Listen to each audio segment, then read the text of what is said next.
కోట బాబాయ్ లేరు అనే మాట వినగానే చాలా బాధేసింది. ఒక బ్యాంకు ఎంప్లాయీగా, ఒక గొప్ప నటుడుగా, ఒక శాస్త్రజ్ఞుడిగా, ఒక పద్మశ్రీ అవార్డు గ్రహీతగా ఎన్నో వందల సినిమాల్లో అద్భుతమైన పాత్రలు చేసిన గొప్ప నటుడు. ఆ తరంలో ఎస్వి రంగారావు గారు, ఆ తర్వాత కైకాల సత్యనారాయణ గారు, ఆ తర్వాత కోట శ్రీనివాసరావు గారు.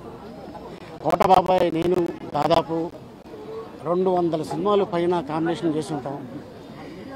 కొడుగ్గా, తమ్ముడుగా, ఫ్రెండ్గా, అసిస్టెంట్గా, తోటి నటుడిగా ఎన్నో సినిమాలు యాక్ట్ చేశాను. తెలుగు అంటే చాలా ఇష్టం, తెలుగు నటులు అంటే చాలా ఇష్టం. తెలుగు మాట్లాడి అద్భుతంగా చేసే నటులుంటే ఏమయ్యా వీళ్ళకి అవకాశాలు ఇవ్వండి అయ్యా అని చెప్పిన ఏకైక నటుడు కోట శ్రీనివాసరావు గారు. ఎందుకంటే వాళ్ళు ఇండస్ట్రీని నమ్ముకొని వచ్చారు, వాళ్ళకి వేషాలు ఇవ్వండి అయ్యా అని ఎప్పుడు కో డైరెక్టర్లకి, డైరెక్టర్స్కి, నిర్మాతలకి అందరికీ రిక్వెస్ట్ చేశారు.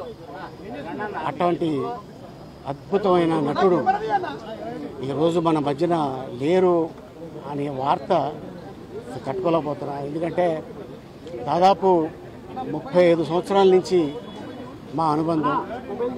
ఎక్కడ కూర్చున్నా కూడా అరే మధ్యాహ్నం బ్రేక్లో మనం కూర్చొని తిన్నారా అని చెప్పేవాడు. ముద్దుగా తెలుగు ఇండస్ట్రీలో మా బాబాయిని కూడా మేము అన్నిసార్లు పిలిచామో లేదో తెలియదు, కానీ ఈ కోట బాబాయిని మాత్రం కొన్ని లక్షల సార్లు పిలిచి ఉంటాం.